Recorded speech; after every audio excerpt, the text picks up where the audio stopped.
Good morning, Celtics fans. Welcome back to your daily dose of Celtics content with me, Adam Taylor, and my boy, Mr. Tim Shields. What's going on, Tim? Nothing much, man. Excited about this Josh Richards exception. Yep. So, what we're going to be doing today is looking at Josh Richardson, and we're going to try and take an angle of why he should be coming off the bench, what he can add to that bench unit, why that's more valuable than him starting. It's kind of going to work in tandem with a piece that's just came out on Celtics blog, where myself and another Celtics blog member, Daniel Lebowski, kind of had a bit of a back and forth debate on whether it should be Neesmith or Richardson to get that starting spot, and why I believe Richardson's presence on the bench actually provides the Celtics with more continuity and veteran diversity across both rotations. So we're going to look into that. Here's a nice picture of Richardson. If you don't know what he looks like, now you do. He's got a ball in his hand. He's got a 48 trying to start him there. But, if you didn't know what he looked like, now you do. We can move on to the more pressing matters of fit. First of all, he did sign an extension. Shams tweeted this out the other day. If you see, it's in English time at 12:14 a.m. So I was just getting ready for bed. Shams decided to wake me up, and I was like, "Oh, great! Look at this." At least it happened while I was still awake. Usually, I'll wake up to this type of news. So let's start with the extension before we look at potential fit. Tim, how are you viewing this extension? So I think it's good. I think this lines up with a lot of what Celtics want to do. You brought in this guy on your trade exception. You've got this extension nailed down roughly for just the next year. It'll be 2022, 2023.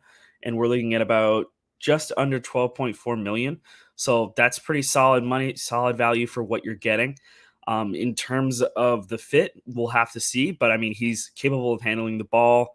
And it's a guy that's played with Ime Udoka before, so he fits that mold in terms of defense, and he has familiarity with the new coach. So I think that helps, as well as you're not letting a piece that could be used potentially in a trade down the line get away. And this is also kind of like what I wanted the Celtics to do anyway. Go out and get guys who have at least 2 years on their deal. So you have them for this season. And if you want to move on from them or use them to aggregate salary for a trade, you're able to do that. So they've done exactly what they needed to do with Richardson. So let's just see how it pans out, basically. I think for me, the biggest takeaway is the risk of Richardson actually hitting, rediscovering that Miami form where he had that good year, and then being available for nothing in the summer was quite tantalizing for other teams to kind of just monitor it. Maybe they wouldn't be willing to take on Richardson in a mid-season trade because there was no sure sign that he would re-sign if he did rediscover some of his playmaking and shooting form. So by extending him, one, the Celtics can ensure if they do uncover the player that Miami had uncovered a few years back, they're not losing him for nothing at the end of the season. Two, if that does happen, he becomes a far more tradable asset with another year guaranteed on that contract. And three, that contract is very movable in terms of salary matching. So I think the Celtics have quite a bit of faith in Ben Sullivan, their new shooting coach they acquired from the Milwaukee Bucks. They've got a bit of faith in Ime Udoka and some of the other coaches that they've brought in. And they're probably expecting to see an improved version of Josh Richardson this year. That extension just gives everybody a little bit more of a comfort blanket. If there isn't a market for Richardson, maybe some deals that they're hoping to make mid-season or next summer don't really pull off, then you still have a veteran guard slash wing that you can use in bench rotations. You know he's going to give you some decent defense. The shooting isn't awful, even though it's also not great. And you're going to get some playmaking. So I'm more than happy with the extension. I can see the logic behind it from a trade perspective and from a roster continuity perspective. So I'm happy there. Next question I've got for you is: do you think he should be starting? Are you on my wavelength where you want to see some veterans scattered between the first and second unit, or do you think, hey, we just go with the strongest starting five possible, and when the bench has to come on the floor, we just try and figure it out?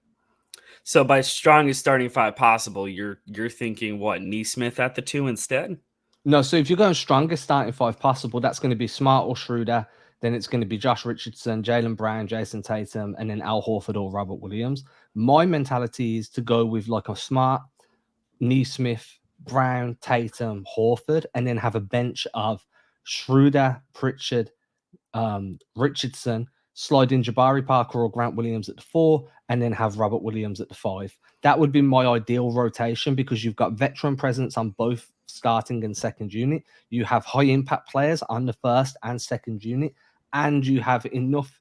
interchangeability that you don't really have to alter your playbook or the types of sets or the intensity of the way you're playing defense because there's so many guys with high motor staggered across the two.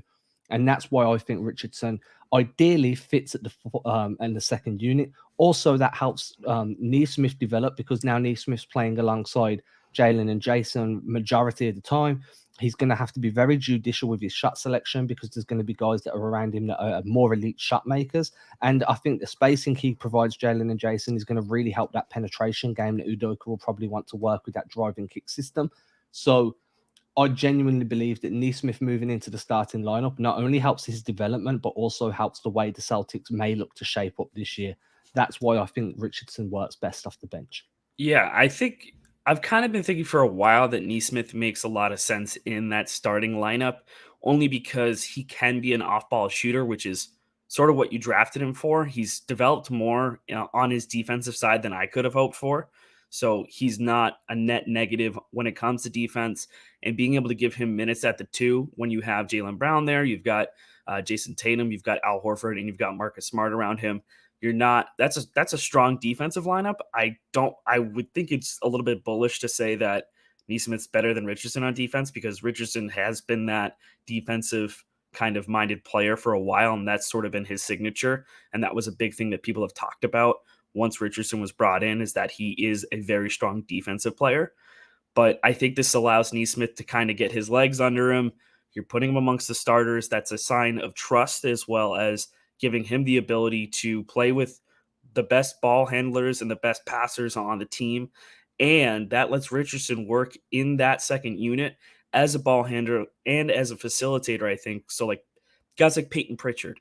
Peyton Pritchard could play off ball. So, like, you're getting him open for shots. You've got Richardson creating for him. Dennis Schroeder, at one point, about 2 years ago when he was with the Thunder, was a sixth man of the year candidate.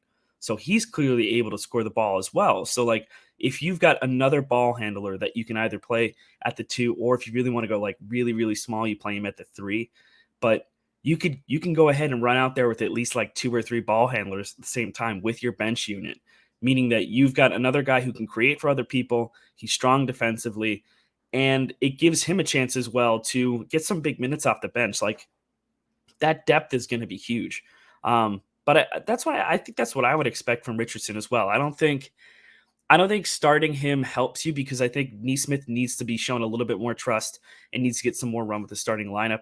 And Richardson kind of was brought in to sort of fill, I guess, that Fournier kind of role where you have another guy who can ball handle and can be supplemented into the starting lineup if needed. But I think with the team where it's structured right now, I think going with Neesmith over Richardson for the starting lineup, that's the better decision in my mind.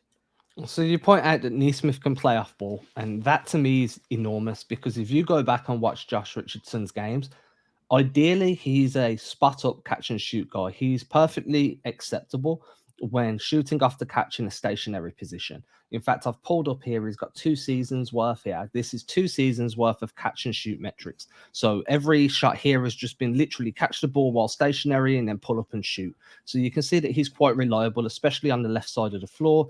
It's not great. The wing is above average from three, above the break is below average. The left corner is hovering around that low level average. And then as you move towards the right side of the floor, it gets a bit worse.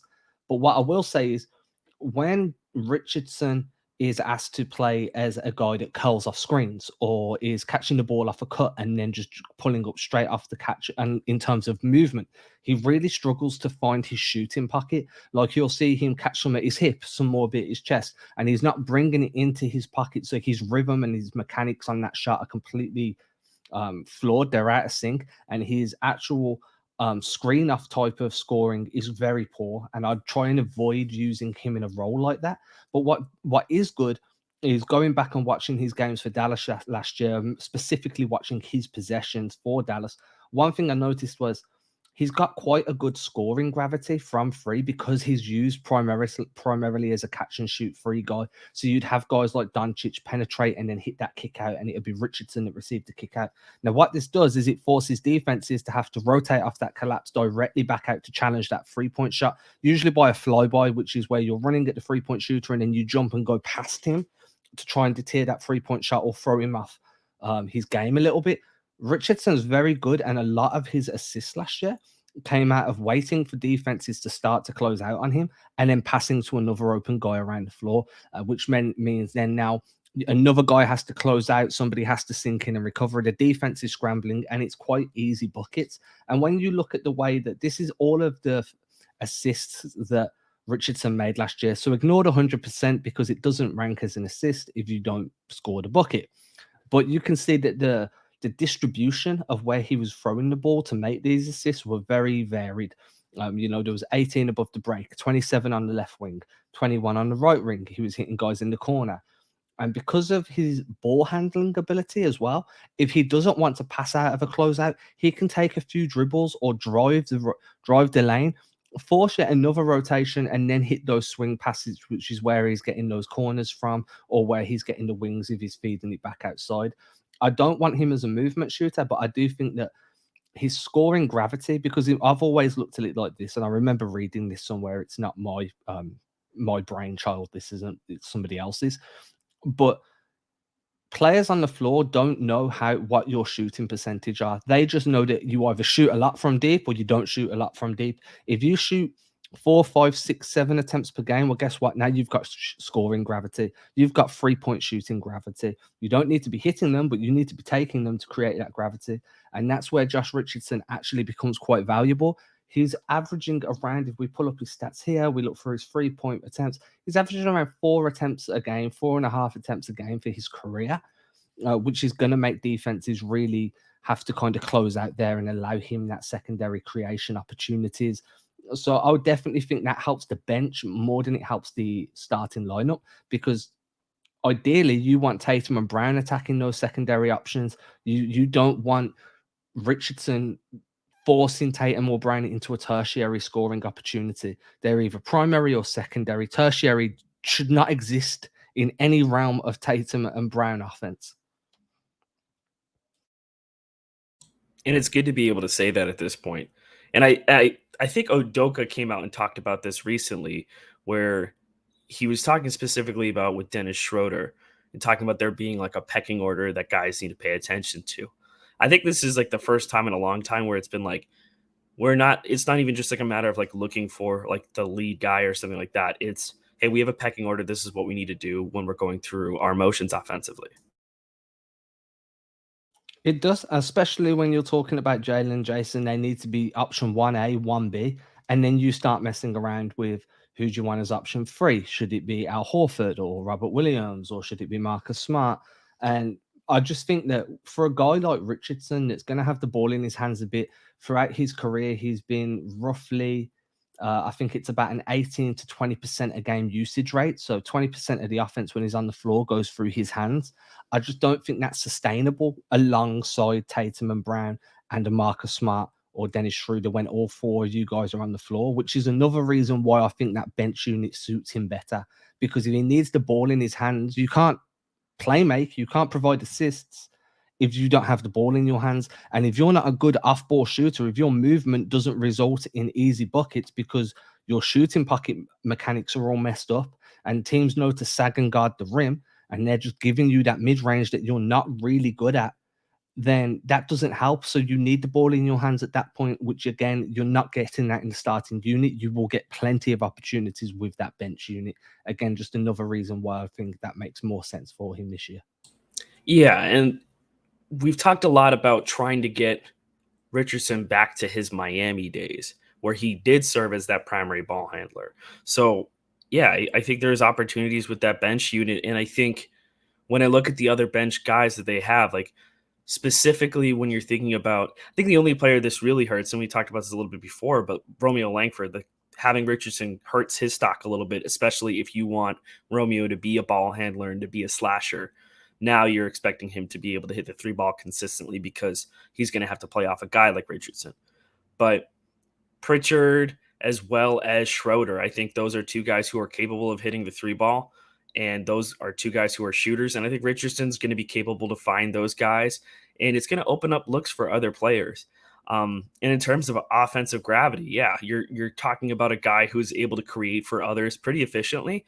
And this is going to be more of a team-oriented offense where it's going to be a lot of passing.